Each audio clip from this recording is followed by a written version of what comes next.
Ainda segundo o estudo, 40% dos usuários encontram-se em situação de rua nas capitais de todo o Brasil. A proporção é maior, aliás, nas capitais a proporção é maior. Cerca de 47% dos usuários estão nas ruas, enquanto em demais municípios o percentual é um pouco menor, chega a 20%. Cris, como é que você percebe a assistência do governo, seja ele estadual, municipal, a esses dependentes químicos? Eu vejo como um genocídio, sinceramente. Não só o governo do Estado, não só o governo... Quando eu falo do Estado, eu falo da confederação, da federação inteira.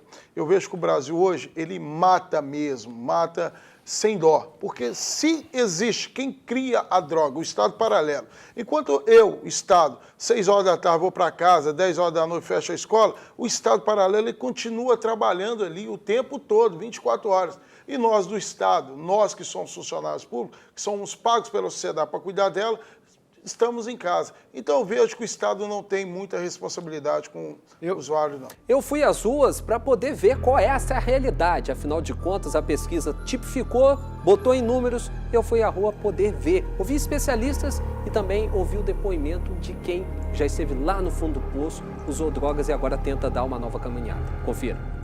Realizado nas 5 regiões do país, entre 25 mil pessoas, o estudo revelou que a região do Nordeste lidera o triste ranking de usuários de crack, concentrando quase metade dos dependentes desse tipo de droga. O Sudeste aparece em segundo lugar. Outro dado que chama a atenção é que 80% dos viciados nesse tipo de substância utilizam a droga nas ruas, praças e locais de grande circulação. Por conta da dependência, muitos usuários abandonam famílias, perdem o emprego e rompem com o vínculo social. Foi este o caso deste ex-usuário que está em tratamento. Foram 40 dias vivendo sem rumo e ao relento nas ruas da capital mineira. Na lembrança, dias de angústia, sofrimento e muita discriminação. A pessoa, quando ela está no uso, ela perde totalmente o brio, perde totalmente a higiene, né? Vira um mendigo. E por muitas vezes a sociedade ela vê dessa forma, ela vê uma doença contagiosa. Então eu me via muitas vezes, né, eu passando de um lado da calçada, as pessoas mudando de lugar, né, acreditando que naquele momento elas poderiam ser assaltadas. A pesquisa também traçou o perfil dos usuários do crack. 80% deles são do sexo masculino e têm em média apenas 30 anos. Segundo a Fundação Oswaldo Cruz, responsável pela pesquisa, o maior número de homens tem envolvimento direto com o tráfico desta e de outras drogas. Para o subsecretário de Política sobre Drogas em Minas Gerais, a chegada do crack nos grandes centros urbanos mudou a dinâmica do tráfico. No ambiente do tráfico, há sim uma pressão, uma relação da violência e da criminalidade com a estratégia do tráfico de drogas. E, com o advento do uso do crack, o pequeno varejo, a distribuição das drogas, às vezes muito ligada também a cenários de violência por cobrança de dívidas e outros aspectos. Nas capitais brasileiras, a pesquisa da Fiocruz mostrou um dado assustador em relação aos usuários nos últimos 2 anos. O número de 48 mil brasileiros dependentes do crack registrados em 2011 saltou para 370 mil em 2013, aumento superior a quase 700%. Para este especialista em segurança pública, o aumento do consumo de drogas tem uma relação direta com a melhoria da economia no país. O tráfico de drogas é a dimensão mais decisiva. E é equivocado, às vezes, a gente achar que tráfico de drogas é igual pobreza e miséria. O tráfico de drogas, ele não floresce, ele não cresce na pobreza e na miséria. O tráfico de drogas só vai crescer numa cidade ou numa sociedade onde há renda das pessoas para poder consumir, comprar a droga. Vamos lembrar que o tráfico é um comércio, é um negócio. E um negócio ele só cresce quando há demanda. E quando há demanda crescente. E só há demanda quando há renda na mão das pessoas, quando há dinheiro para o consumo, para a busca do produto desejado. Um dos dados mais alarmantes da pesquisa do Ministério da Saúde mostra que mais de 50 mil crianças e adolescentes são usuários de crack no país atualmente. E o envolvimento destes menores no mundo das drogas levanta uma questão. Será que punir é a única saída para livrá-los da dependência química? Para este advogado penal, não. Segundo ele, reprimir o tráfico e prender os usuários são apenas medidas paliativas, que adiam a solução do problema. Pegar esse menor de 17 anos e 16 anos e trancá-lo numa jaula, como é o que nós fizemos hoje no sistema penitenciário, nós vamos simplesmente colocar o problema por um tempo debaixo do tapete. Porque depois, quando ele sair, o problema volta e a sujeira ainda é maior. Como você mesmo pôde perceber nessa reportagem, o crack não tem essa história de idade. Velho, novo e principalmente crianças, pastor Wellington. Crianças e adolescentes também já estão no vício do crack, já estão dominados pela droga, tomou conta geral. Eu antigamente gostava muito de evidência científica não, mas hoje eu amo, viu, Cris? Eu gosto de evidência científica. Porque evidência científica não tem como a gente mascarar. E o governo vem mascarando por muito tempo a questão do tratamento, da prevenção e da reinserção social. E com essa pesquisa da Fiocruz, nós percebemos que o governo está enxugando gelo durante esses anos todos. Nós não temos políticas efetivas para poder tratar e a gente precisa de já que o governo tome uma providência. Precisa criar vagas para poder tratar essas pessoas, seja ela em ambulatório, seja consultório de rua, seja residência terapêutica, seja vagas em comunidade terapêutica e entrar firmemente, parar de mascarar esses programas chulo de prevenção que tem aí.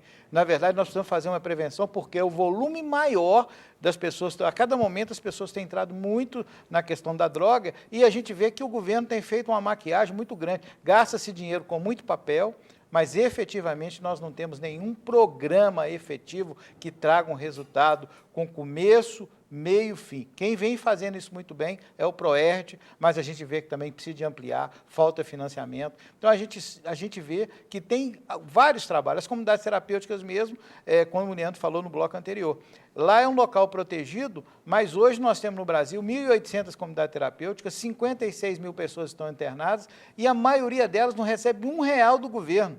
Então a gente vê o descaso que ao longo as pessoas só vão para as comunidades aquelas pessoas que necessitam de um local protegido. A pesquisa trouxe o seguinte, que a maioria do pessoal que está lá precisa de um tratamento urgente, primeiro um local protegido no hospital, para ali desintoxicar essas pessoas, e depois fazer um encaminhamento. Agora, quando não tem nada, é muito complicado. Pastor, o que me assusta e o que eu tenho medo é das pesquisas que hoje falam do crack serem as mesmas pesquisas que trataram a AIDS na década de 80 e 90.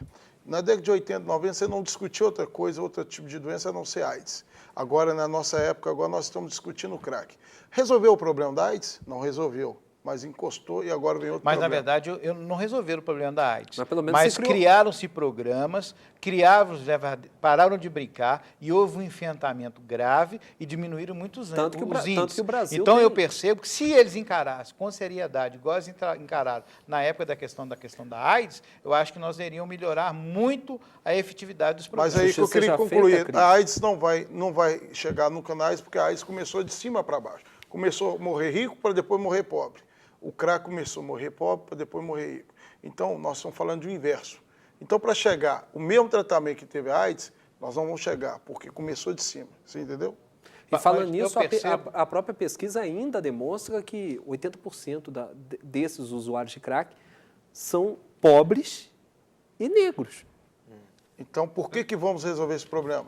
Leandro, sabe por que há essa distância? Vendo isso, Leandro, qual que você acha que é a melhor abordagem para o usuário de crack que está hoje na questão grave? Qual que seria a melhor abordagem? O acolhimento, né? Acolher a pessoa com ética, com respeito, porque na maioria das vezes o que a gente vê é um descaso, né? Assim, descaso não só de alguns profissionais de saúde, de pessoas que dizem ser referências nessa área, né? Descaso do cidadão como um todo. Então, o primeiro passo é entender, como diz a pesquisa, né?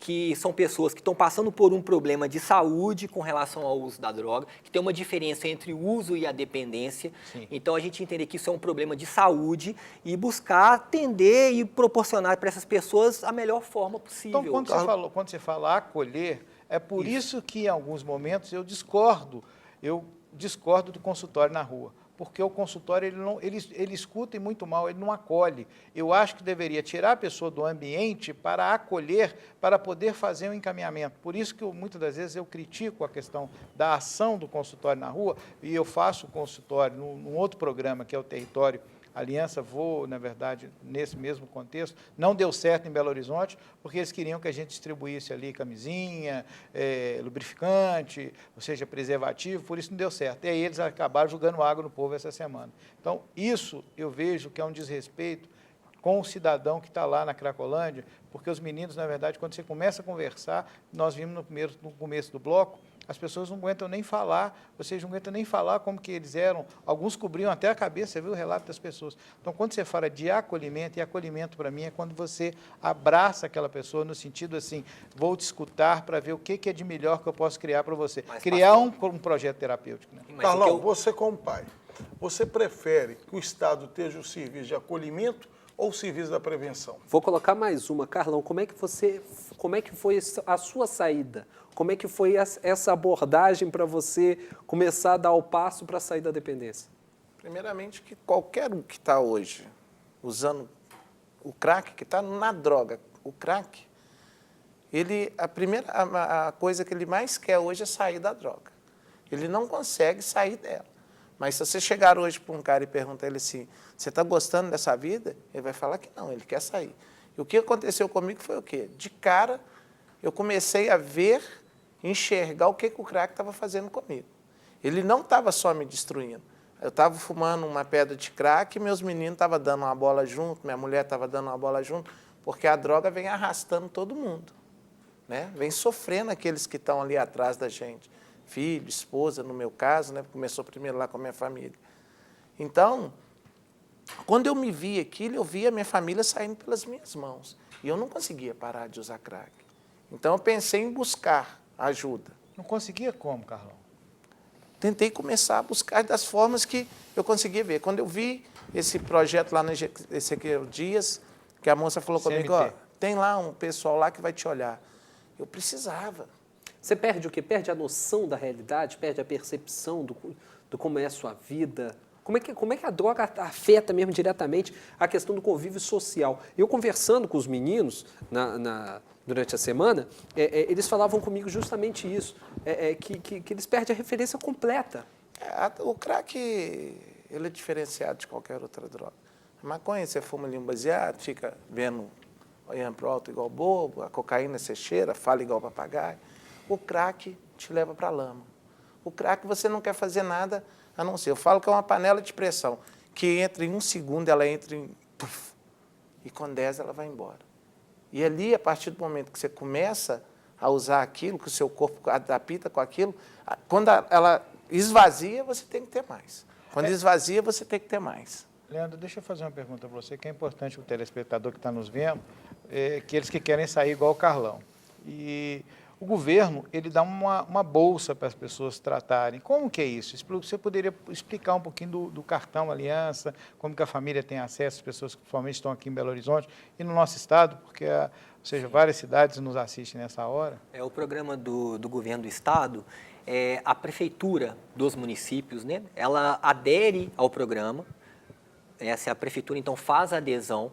A prefeitura, né, no caso ali, os técnicos de saúde, que são a porta de entrada para a pessoa ingressar, para o dependente ingressar no programa, eles vão indicar uma comunidade terapêutica que tenha documentação adequada, que tenha um suporte... Está credenciada que tenha um bom funcionamento, e aí vão técnicos da Secretaria de Estado de Saúde, junto com a Desenvolvimento Social, com a CEDESE, eles vão até a comunidade terapêutica, fazem uma avaliação e a partir desse momento, então, a comunidade e o município, eles passam a fazer parte do programa. Então, o tratamento do governo hoje é totalmente gratuito nessas comunidades terapêuticas? Nesse caso, sim. Então, tem a pessoa módulos, tem que buscar a prefeitura, né? Tu vai buscar o serviço de saúde. Aquele município que tem um serviço de saúde mental, um CAPS, esse serviço geralmente é a porta de entrada. Aqueles que não têm a porta de entrada é a atenção primária.